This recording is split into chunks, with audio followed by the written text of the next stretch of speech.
Now, listen carefully and answer questions 1 to 6. Hello, Fiona. I haven't seen you for ages. Hi, Nancy. It must be 2 years, I think. Has it been that long? It seems like yesterday that we were regularly catching up with each other on Friday mornings at that cafe around the corner from you. Yes, I remember our chats at Cafe Bellissimo over a nice hot coffee and cake. Do you still work part-time or are you busier now? Well, actually, since I saw you last, I've had a baby girl who's with her grandmother at the moment, so I'm free to pay bills and do grocery shopping. What about yourself?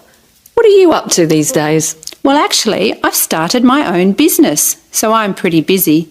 I'd call it full-time work myself, although the hours are very flexible. Wow, that sounds really fascinating. What sort of business is it? Well, we were initially going to open a shop, but we thought it would be easier to sell our product online. And a market stall would have been too hard to manage. We also thought it would be a great idea to sell not just in Perth, but all over Australia as well. So what do you sell? We're selling children's costumes from around the world. Interesting. How did you come up with the idea?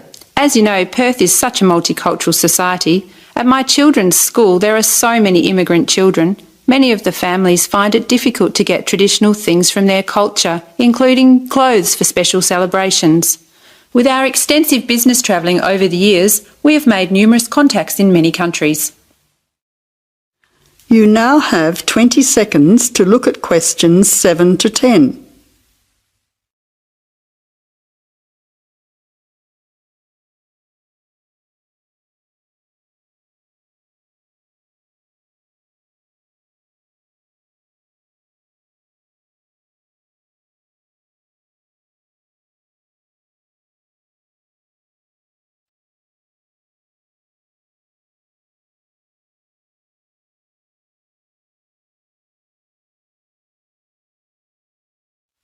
Now answer questions 7 to 10.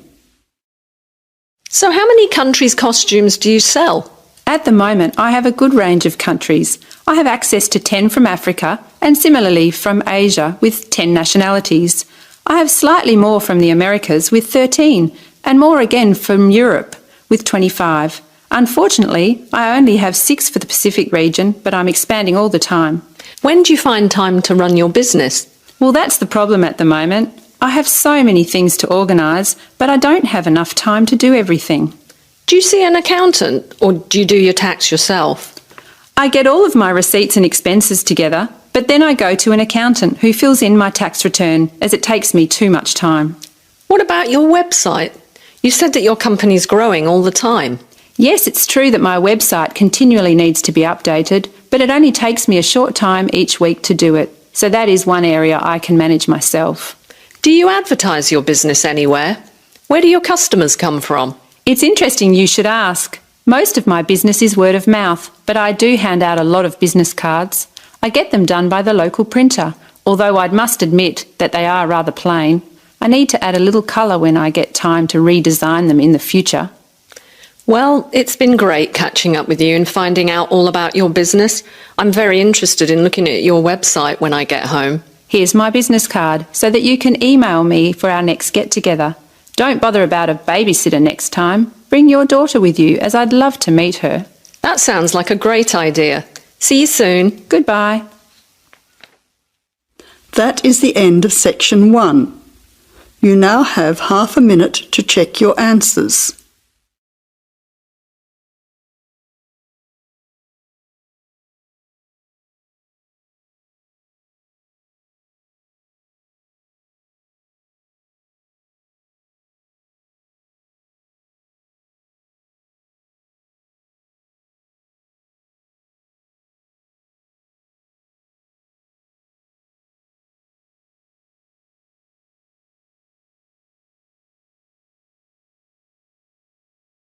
Now turn to section 2. Section 2. The Overseas Students Club is organising a tour of the city to help new students to find their way around. You will hear the tour guide giving them a talk about what will happen the next day and some instructions as to what to do. First, You will have some time to look at questions 11 to 15.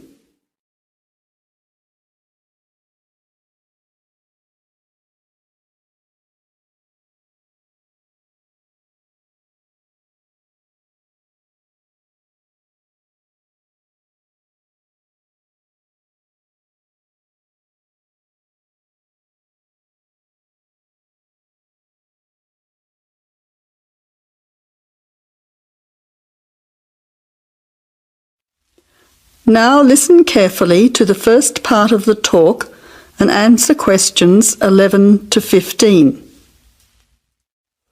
Hello everyone, I'd like to welcome you to our city. I hope that you will have an interesting and valuable experience with us. As you know, we're going on a tour tomorrow to show you some of the sites and the places of interest.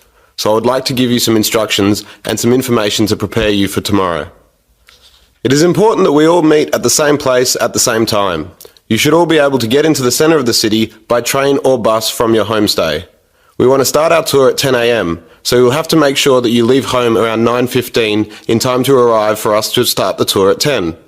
If you are late, we will not be able to wait more than a few minutes, so I suggest that you take your mobile phone and have my number just in case.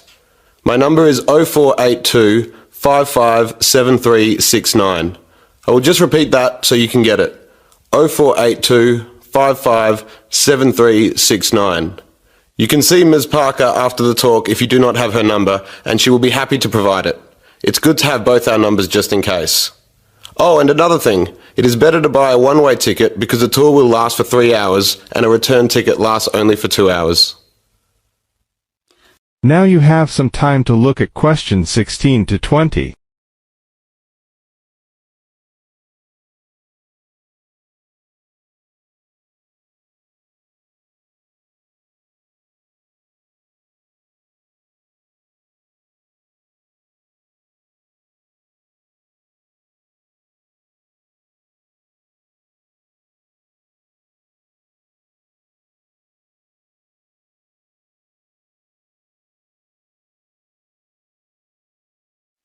Now answer questions 16 to 20. Now, we are meeting at the town hall. You should be able to make your way there from the bus or train stations, which are both in Flinders Street. It is only a short walk from both stations. If you're coming into the city by train, the town hall is straight ahead of you when you exit the station. Just walk up Collins Street and you will see it on the left after the traffic lights. If you come in by bus, you will need to turn right at the exit, then take the first street left, which is Collins Street. You will see the town hall on your maps. So if you have your maps with you, it's a good idea to mark the route now. Now, there will probably be quite a few people around in the city when you arrive, so it is important that we can find each other. Please don't go inside the building. We should all meet outside on the steps of the town hall to make sure we don't miss anyone. From there, we will be visiting a few places of interest. We will make our way to the library, which is in the same street. It will take us about 10 minutes on foot. It is a good library for students, so we'll be giving you about 20 minutes to have a look around at the facilities. That probably won't be enough time for all of you to join the library, so you'll have to come back at another time to do that. It might be a good idea to pick up a membership form before you leave. From the library, we will turn right into William Street, where you will see a cinema on the left. This is popular with the students, and it shows some interesting art house movies. On the way, you might want to check out what is showing there at the moment. Diagonally opposite the cinema is the art gallery. There will be time, about 15 minutes, for a quick look at some of the exhibits. You will probably want to return by yourself for a longer visit another time. From there, we will walk up to the main street, which is Wellington Street on your maps. It's around the next corner from the art gallery, and we'll show you some cheap but excellent restaurants, as well as cafes and bars, which I'm sure you will find useful in your free time. They are frequented by many of the students here, so I recommend that you come back later to sample the food and atmosphere. It is a good way to meet some of the local students as well. Well, I said that it would take about 3 hours. This is because we will be stopping at the park for a picnic lunch. The park is a 15-minute walk along the main street from the restaurant area. We will be supplying the lunch for everyone, so you won't need to bring anything. However, you will need to bring or buy your own drinks. If anyone has any special dietary requirements, please see me or Ms. Parker after this talk.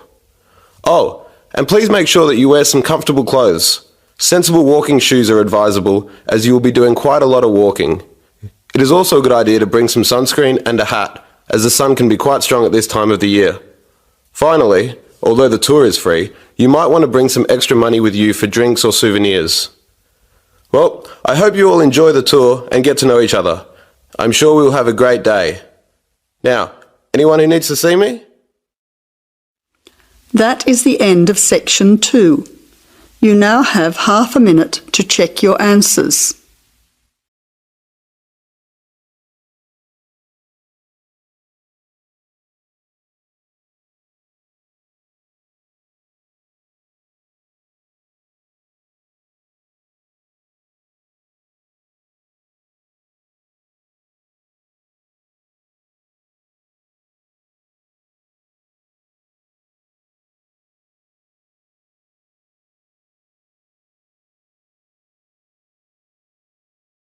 Section 3.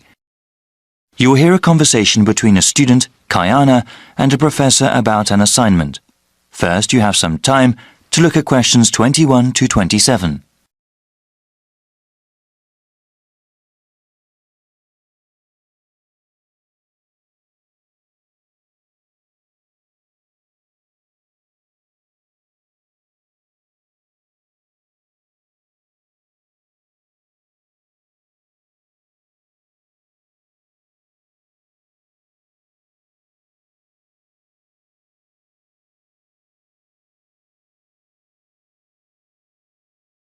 Now listen carefully and answer questions 21 to 27. Hi, Dr. Reed. Are you busy right now? Do you mind if I come in for a second? Hey, Kiana. No, I don't mind at all. Thanks. I just wanted to say that I'm enjoying your urban studies course and that I'm having some trouble with the first assignment. Okay, no problem. What do you want to ask? This is my first time writing a paper of this length. All right. What sort of trouble are you running into? Well, writing more than 10 pages is actually turning out to be quite a task. I've been rereading some of the material, and I'm just not sure how to approach the assignment. Yes, it takes some time to get used to academic writing assignments. More time than I expected, really. I also want to do a really good job on the assignment. I don't want to put a half-hearted effort into it. I'm glad to hear that. I'll say that these assignments get easier to manage as time goes on. That's a small relief. I mean, it gets easier to plan the assignment and to organize one's time, but it still takes hard work and a sincere effort to produce a good piece of academic writing. My role is to guide you to the readings I think are the most relevant and to give you tips on managing your time. Okay, could we talk about the readings then? Sure, we can go over them. I guess I want to ask about the Coal House text first. It seems like a pretty interesting book. But sometimes a bit over the top, no? I would recommend reading just the first part of the book. It's the most relevant to the assignment that I gave you. The rest of the text goes on about a topic we will cover later in the semester. All right, I'll just read the intro then. As for the Peely article, oh, did you read that one? Yes, I accessed it online and then printed it out. Okay. I would recommend you review that again. Also, remember what I said about the Liebskid article? I think you told the class to focus on the research methods, right? Yes. She approaches the problem in an innovative way. Let's see. For the Gary article, I think you should... Let me see. I think it would be best for you to read just the conclusion. Just the conclusion. I see. Yes, I would ask you to read the whole thing, but this way would be more efficient. Speaking of which, you should not bother reading the Wolfson article.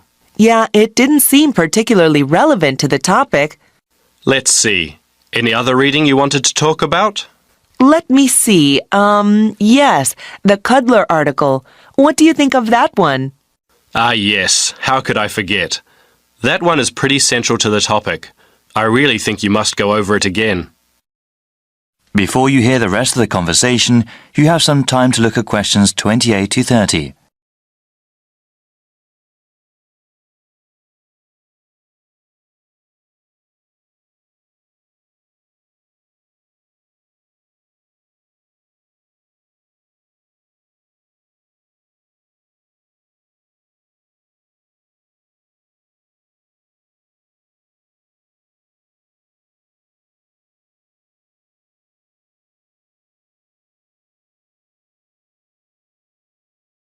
Now listen and answer questions 28 to 30.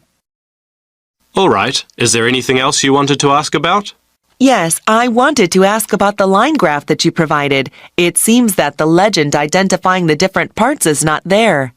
Ah, it must not have been photocopied correctly. Here, let me explain them. They all represent percentages of the population in Manassas, okay? Line 1 here at the top is the percentage of people who were born in a foreign country. Born outside the country. Okay, and this one? The next line down, line 2 refers to the percentage of people with citizenship. All right, got it. Those making a middle-class wage are represented by the fifth line down. Okay, middle-class wage earners. And the line number 4? That is the percentage of people with a college education or higher. All right, and the one in the middle? That one is the percentage of population who are married and have children. Got it. Thank you so much, Dr. Reed. I really appreciate your help. That is the end of Section 3. You now have half a minute to check your answers.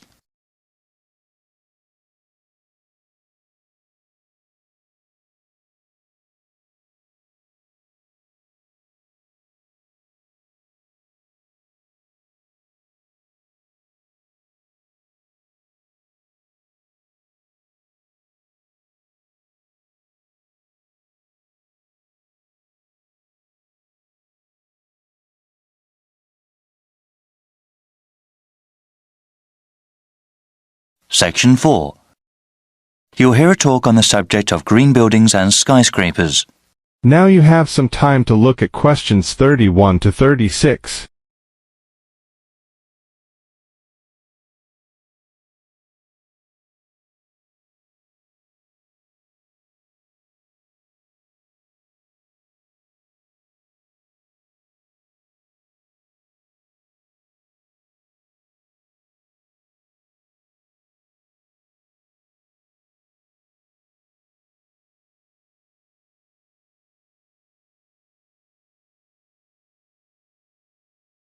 Now listen carefully and answer questions 31 to 36.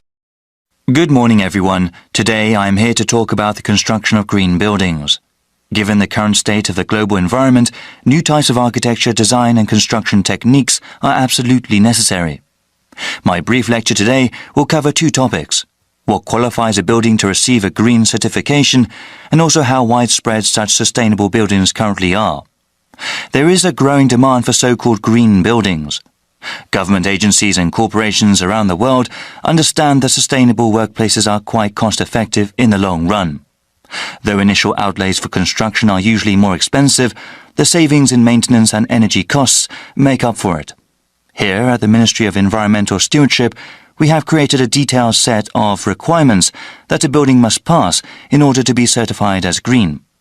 For buildings that have already been constructed, we offer two levels of certification, bronze and silver, depending on the number of guidelines implemented. These include reducing or recycling waste products, as well as installing efficient heating and cooling systems. For a gold certification, a building must have had sustainable and environmentally friendly practices from the beginning of its construction. Measures such as using local materials, wood grown from well-managed forests, or reducing the use of toxic chemicals all contribute toward this prestigious distinction. It's pleasing to see how mainstream going green is now. Here at the Ministry, however, we know and understand that this cannot be just some passing fad. We created these guidelines so that institutions could not merely greenwash their buildings, claiming that they are environmentally friendly when in fact they aren't. Now you have some time to look at questions 37 to 40.